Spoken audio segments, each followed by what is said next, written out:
NSC Fan TV. I'm here with Reid after the 2-0 loss at Houston. The Dynamo felt like dynamite in a bad place on us. Mm-hmm. So we were talking a little bit before we got started, and one hypothesis is that this performance was a little bit of a holdover from some of the cup play, and you had said something about like whether or not this is acceptable to have a hangover from cup play, and whether or not this is a good arrangement for us. So what's that mean? Yeah, I mean, in terms of being an acceptable result, I think if you're Gary Smith, it's absolutely unacceptable. The lack of, I would say, it was a lack of sense of urgency in the team, and as you know, especially in this last 10-20 minutes or so, Nashville just had the ball over and over again. It was just attack after attack. Houston was on the back foot, and nothing could find the back of the net. It seemed like people were lacking the strength mentally and physically to run at players and maintain the ball. It seemed like our guys got taken off the ball too easily.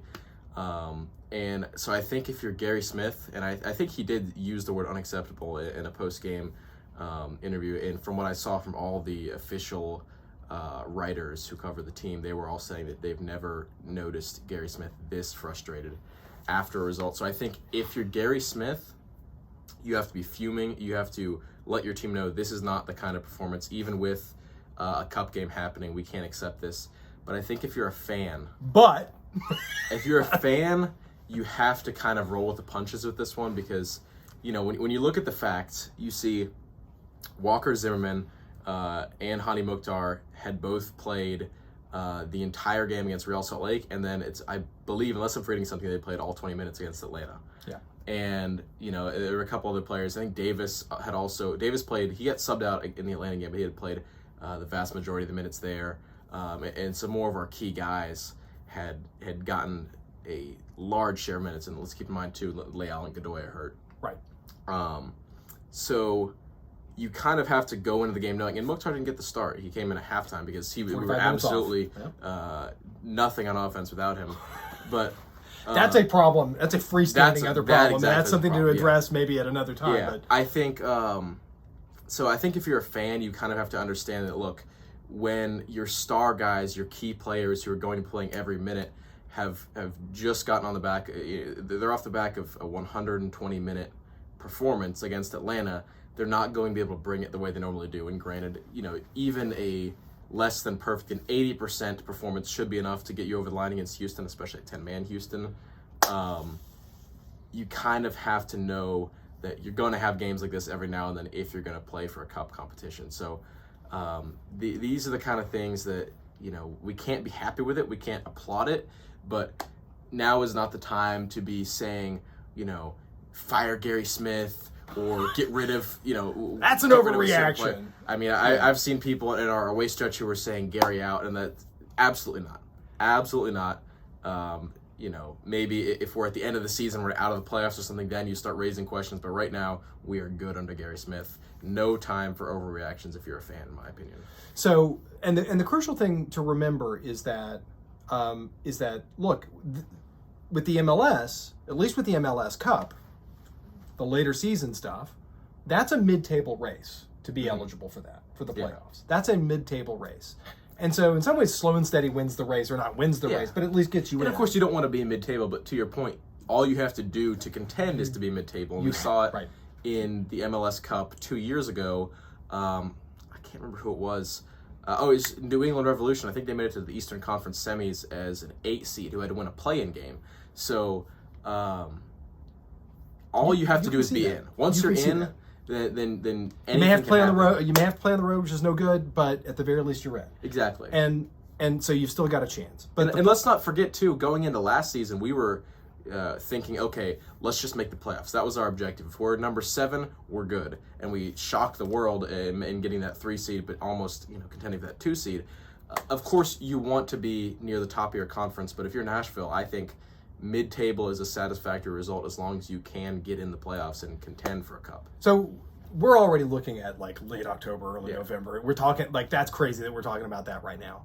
The point now is that we've got the Open Cup which is another competition, which is an early season competition, and that we're contenders in, and that in some ways we've got a pretty good path to. I'm going to knock on wood here, but in our quad we have a USL championship team, one of the lesser sides in MLS and Inter Miami, and an Orlando team that they're solid, but very good Orlando. You look at their attendance both in MLS and especially in US Open Cup. If you have to go on the road to Orlando, it's essentially like playing a behind the closed doors game because there's not going to be much of a crowd factor or anything like that there. So this is a semi-favorable position we're being put in, and some of the higher power teams in MLS, Red Bulls, NYCFC, New England Revolution, they're all having to duke it out against one another in that Northeast region. You look at the Southeast, Atlanta's already gone. We already get rid of them. And then the LA teams have to face each other. LA teams have to. So one of those two are going to be out. Portland's out. Seattle's out. So some of the stronger MLS teams are already out of this competition. So right now, I think what's important now is a cup.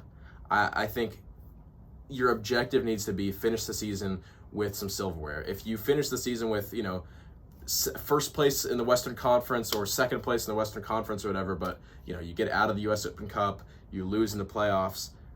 That's nothing to me. Supporter shield, and so, I think the cups are the absolute priority. I would rather win a U.S. Open Cup than do well in the standings and do nothing else. So I think that's what you have to prioritize right now is make sure we're doing enough to get into the playoffs, make sure we're on a steady path there, and really go at it for the U.S. Open Cup. Because let's also not forget, U.S. Open Cup winner gets in the CONCACAF Champions League. Those bids are hard to come by. And you have to do incredibly well in a league that is difficult to play on the road in, is difficult to consistently beat opponents because there's so much parity. The U.S. Open Cup is, can you win 4 or 5 games and you're in? Yeah. Don't like our draw, though, because it's all road games going forward. Yeah, but I think Louisville, it's a smaller stadium. And we can travel. We can travel there. Right. I'm planning on traveling to that game. Hey, all right, Road Warriors, let's go. I'm hoping I'll be there, and of course it is a USL Championship team. And, we saw it. NSC has the best away stretch in MLS history that we had at the beginning of the season last year. Of course, not many wins on the road, but few losses at all throughout the season. So I think if any team is built to play on the road in the Open Cup, it's Nashville. Okay. Well, so let's talk about the Houston game. So you had some concerns about load time and about about sort of just players being on the field. So tell me about that. Yes, like we were saying earlier, you're going to have to expect results like this one. You're not starting your MVP candidate in central midfield, and you're going to have to limit some other guys' playing time. I think Zimmerman didn't start that game, did he? No, he didn't. Yeah, because it was Mayer, Romney, and was it Miller? I think came on. Whoever it was, it wasn't Zimmerman in there. Yeah. So you're going to have to expect results like this. What I'm mostly worried about, because coming up, you're not going to be able to put out your standard starting 11 in all these games. Right now, we know you got Saturday, Wednesday, Saturday, Wednesday, Saturday, Wednesday. It's a bang, bang, bang schedule. You're not going to be able to put out your main starting 11 in every game. You're going to have to make substitutions. I'm worried that NSC does not have enough depth where you could have comparable results between your starters and your backups. I think right now, the position NSC is in, we have our starting 11. I think players who can come into that starting 11 and provide similar, acceptable, starting caliber performances. I would say Dax McCarty, assuming the midfield starting pairing is Davis and Godoy when both are healthy. Taylor Washington for sure. Luke Hawkinson, I think I like what I've seen from him when he's come on as a sub. He was our main attacking source against Atlanta. Great energy. Absolutely. What about in the front? So we've got beyond that though. I think it's pretty sparse. And you think Zubac's not? You don't think Zubac is a positive contribution in the front? We're really missing Bunbury as an addition. What about Loba off the bench? Loba, but I think with Zubac, I think a lot of people wanted to see him start. They want to see him get more minutes after he scored that goal. In my opinion, I'm not out on him. But I want to see more from him than just. I think one goal. When you were given a beautiful through ball from Mukhtar and you were given a golden chance to score, one goal does not make you golden in the eyes of the manager. It doesn't make you a certified guy who's going to come in and do the right thing every time. I want to see some more of him before I'm going to start. Talking he showed some real silkiness with the ball. He did. So I think that part of the question here is what other options have we got? Right. Well, that's the thing, and I think the problem that's your point. The problem is, like, I was talking a couple weeks ago about I want to see Handwalla Bwana in, and I'm a believer in him. He didn't show me enough against Atlanta. I was pretty disappointed in what I saw from him. And granted, of course, it's only a few minutes, and he can have more chances later, but what he showed me was nowhere near enough. Actually, by the way, back to what we were saying earlier about people can come in and bring comparable results. I want to throw Brian Anunga in because, of course, he is a starter caliber player. I don't want to make it seem like I'm dissing him. He's done fantastically in the minutes he's gotten for NSC this year. We're loaded in the midfield. Yeah, I mean, and so it's hard to get for someone to be able to absolutely. find their way is into definitely that our main strength. But of course, when you have one of your main midfielders, Dax McCarty, who's getting older, who can't go play the same type of minutes that a Randall Leal or a Taylor Washington or one of the younger guys can, and then your other main guy, Anibal Godoy, is hurt. That kind of makes it a difficult situation. We have those big four guys. And then beyond that, there's no real depth bench guys who can come in and fill in those spots in the midfield. But I think right now the biggest problem for Nashville is the striker position. And what I mean by that is, Sapong, he can play well as a poacher. He can, finish on other people's opportunities. But we saw it in the Houston game. There was nothing being created on offense when it was, Sapong. He's the oldest player in that front three of Zubac, Sapong, and Hawkinson. He's the guy who's going to be your main chance creator. He did nothing in that first half before Mokhtar was on the field. He really did not make enough of an impact. I think that was his game. Especially he wasn't on the field too much against Atlanta. He played 30 minutes of extra time, and let's say give or take 10 minutes in regular time. So a total of 40 minutes. That's less than a half. So I think he doesn't have an excuse in terms of load management, tiredness, things like that. I wanted to see more of him. I wasn't super inspired by his performance, and I think he works great when he's got Mokhtar and Leal with him, but without him, or without those two, and like I said, we're going to have to be without those two, Leal and injury and Mokhtar, with this bang special, there's not enough chance creation without our main other attackers, and I think the problem is we have our options at striker are a Sapong who, we're talking about maybe his value is diminishing a little bit. He had a fantastic last season, exceeded all the expectations. Maybe now he's going a little bit more back down to earth, and he's not this superstar on his own. And then we have Loba, who I think has great skill, all kinds of potential, but the problem is he's just not clicking with Mokhtar yet. And I think that problem gets solved by giving them more minutes together. But again, that's difficult when it's so back-to-back these games. I think you're going to see more success of them getting more minutes together when you have maybe one game a week. It's a difficult situation right now for Nashville in terms of attacking, and when the defense isn't perfect like the way we're used to it being against Houston, where maybe you give away one rough goal early, it's a complicated situation. You don't have somebody you can rely on. Typically the situation for Nashville is, bottom line is the worst case scenario is like a 0-0 draw, and the goals are just kind of the gravy. Nashville so far has not done fantastically when we need a goal. And that's I think NSC's biggest problem. Yeah, last season we chased the game and we were able to get a goal. So a question for you about maybe an opinion on the Mukhtar-Loba connection. They need to be on the field together. They seem to often be in each other's shoes a lot. That happened in the Houston game where, in fact, they weren't just in each other's shoes. They were often fighting for the same ball with each other. Looked like even Mukhtar took a ball off of Loba's toe in front of the goal. So a question about whether or not they, in fact, even would work well together, given the fact that a lot of their game, at least whenever it's on offense, it looks like Mukhtar drops a little further back than Loba. But it looks like whenever they're in possession and looking for space, seem to go to the same places. And I think it's because they're both used to playing a similar role of, they're the designated players. They're the guys who had the expensive transfer fees, who are high in the wage bill. They're used to being the guy you go to score the goals and to create the chances. So I can see them kind of going for the same balls and trying to do the same role when instead they need to be cooperating and working together. But I think that's something that gets worked out with time. Early in Mokhtar's tenure at Nashville, what we saw was him being really the only person who was doing anything with the ball on offense. And he was struggling to communicate with other people early in that 2020 season.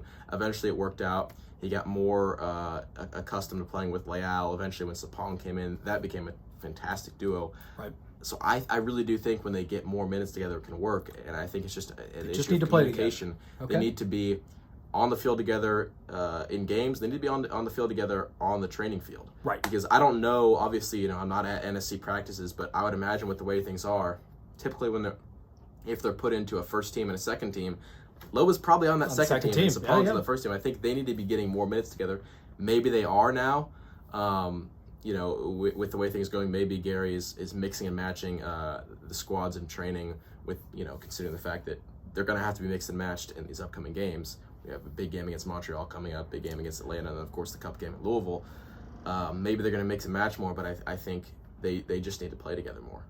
So in terms of so we've been talking a lot about the rotation in the front and some difficulties with it.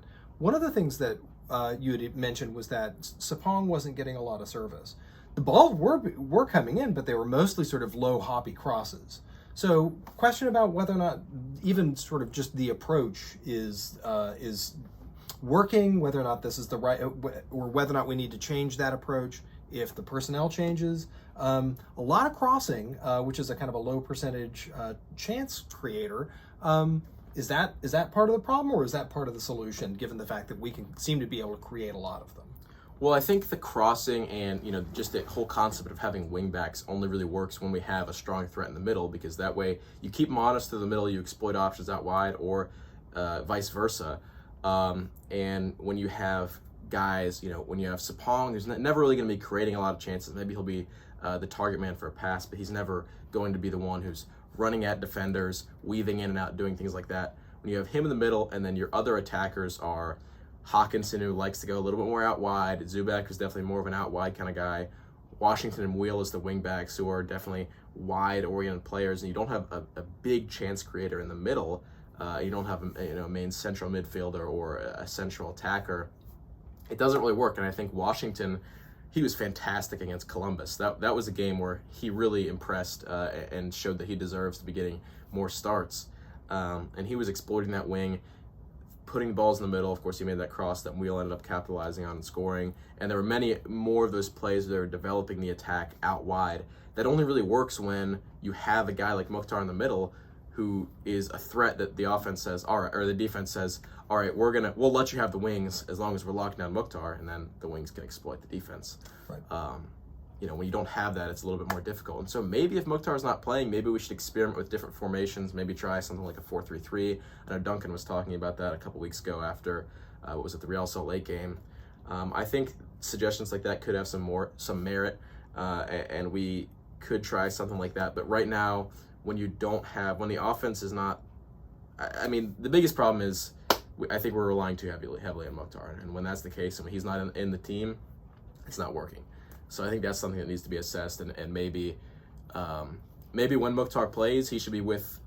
And right now I'm just talking for the month of May, and we have all these games back to back. We got a lot of games. This will in June and July. I think we should work back to getting a normal starting 11. But maybe in this month, what Gary Smith should prioritize is when Mukhtar is in, maybe have more reserve type of players like Hawkinson, Zubak, guys like that, Handwalla possibly. And then when he's out, that's when you really try to load up and get everybody else in. And, I don't know when Leal's going to be back, but when he's in there, he could be your main chance creator when Mukhtar is absent. I think that's another thing we're sort of overlooking here is obviously it's how a much problem. We miss him. Yeah. It's obviously it's glaring. Mukhtar is the guy who gets all the media attention and everything. When he's gone, we can see what's happening in his absence, or what's not happening, rather. But Leal is somebody kind of like Godoy. I said that last season, the few games were without Godoy, he's the kind of guy you don't notice until he's gone. Leal's kind of been in the same way. We've been without that fire he brings to the team, without the speed he brings on the wing, and that kind of thing. And the direct play, and the direct play that he has. He kind of like Mukhtar, but he's somebody who will take a space and put his nose down and dribble out of defense. And again, additionally, he hasn't scored many goals from far out, but he does have the ability to shoot from outside of the box and score. So again, it's about keeping the defense honest at all these different parts of the field. Yeah. And right now, that's what Nashville's not doing. So here we are. It's the Monday after the game at Houston. We're looking at a midweek game with Montreal this Wednesday. You got any predictions as to what we're going to see on the field from NSC? I think it depends on if Leal and Godoy are healthy, the entire lineup. I think if those two can come in, that'd be fantastic. Of course, the talk, there hasn't been much talk about Leal's injury, how serious it is, but what I've heard is it's not too serious, so hopefully he can come in, and that would change a lot of things. But I think now, especially with the way Coach Smith was really, in his interviews talking about how disappointed he was, how much he wants to see more, I think NSC could afford to put out a lineup that is all the main starters, and I think those guys, despite possibly being tired from these last two games, that motivation factor could encourage them to have a performance more used to the standard, or more similar to the standard we're used to. I think also with coming back to a full crowd, we had the away game in Houston that was kind of a ghost town. There was nobody in that stadium. And then, of course, and even the home game against Atlanta, the atmosphere was rocking, but that was a 12,000 person crowd. Yeah. Once we're back to more like 28,000, like we saw against Real Salt Lake, or we probably won't get, we'll probably be looking at about 26,000 on a midweek game against Montreal, and then against Atlanta back to 30,000. I think a big crowd, and knowing that, hey, now is when you fight for your minutes, now is when you fight for your chance to play in these important games. We could see more of an inspired performance. My prediction for both the Montreal and Atlanta games is going to be a 1-1 draw, just because two strong opponents. I think against Montreal is one where I think we should put the most focus on winning, because I think strong team coming in. I think, yeah, absolutely, they're one of the most informed teams in the MLS, and I think if you put too much stake in that Atlanta game, then you're forcing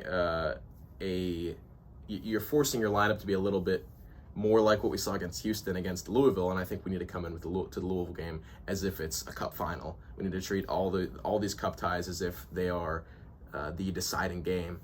Because they are, yeah, in the cup. I think the focus should be on Montreal and Louisville, and then if there's a game where you have to dial it back a little bit, maybe it's against Atlanta. Of course, you don't want to risk losing to Atlanta. You don't want your first home loss to be to Atlanta. I don't want the first loss to be Atlanta, friend. But no, there are some prices you have to pay, and sometimes you have to risk. Oh man, I don't want to pay that price. Yeah, well, if that's the price we have to pay for a season that we like, that's okay. But man, so let's think one game at a time. So hopefully we see some of our injured players back for the Montreal game. Leal, Godoy. Hopefully, at the very least, in the next week, that we see them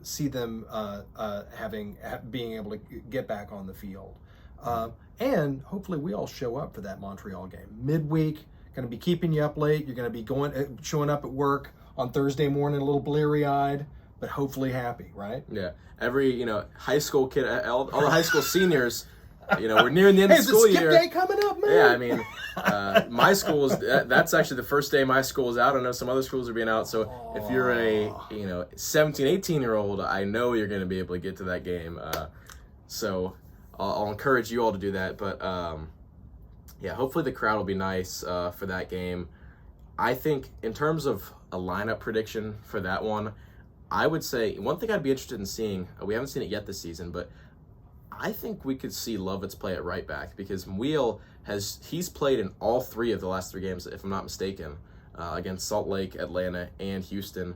He's got to be pretty tired, and of course he's a big hustle guy. He doesn't really let that kind of adversity get to him, but at a certain point, we're all human. That's right. I think the coach has to make that decision. Yeah, I think right? he might be wanting a little bit of time off. So Lovitz has a kind of an inverted back, is that right? Yeah, and he's played it. He's done it. Obviously, he's mainly a left at back. Atlanta. He did it at Atlanta. That's one thing we talked about in my first ever NSC Fan TV right. interview. Yeah, that's right. And of course, we still had Johnston for that game. He was playing right center back. It's gonna be a little bittersweet to see him playing against. I will Nashville. be happy to see him again. I'm happy for him. Of course, Johnston was one of my favorite players in Nashville. He was the guy. I think I said on here I was going to get his name and number printed on the back of my jersey.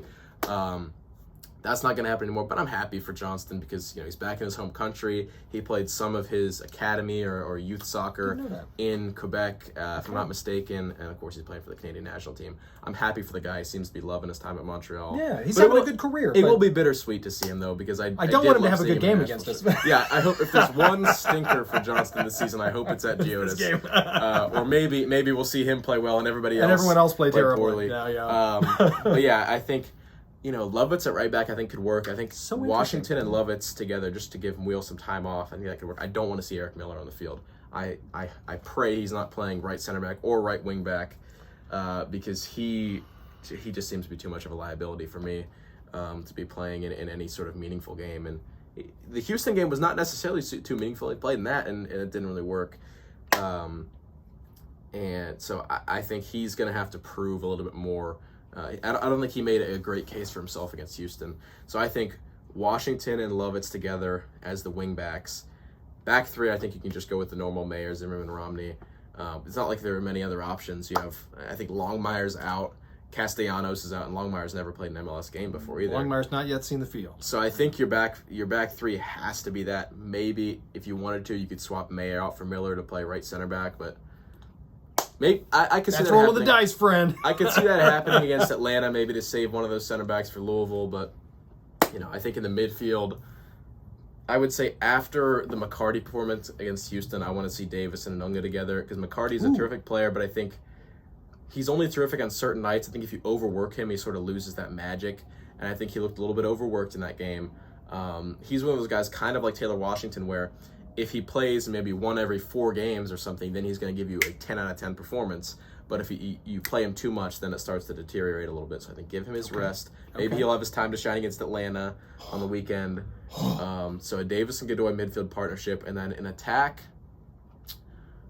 I want to see more of Hawkinson. I would say Mukhtar, Hawkinson, and Sapong or Loba. It doesn't really matter to me. I wouldn't be opposed to seeing Loba, but in terms of predictions, I would say it's more likely to see Sapong. And that's what I would go with for the lineup there. I think that it could be one of the strongest 11s we could put out under these circumstances with no Godoy, no Leal, potentially wanting to rest and wheel. I think you got to go as strong as you can against Montreal. And like I said, ease up a little bit against Atlanta. All right. Well, we'll see what we see on Wednesday night. Thanks, Reid. Absolutely. NSC Fan TV.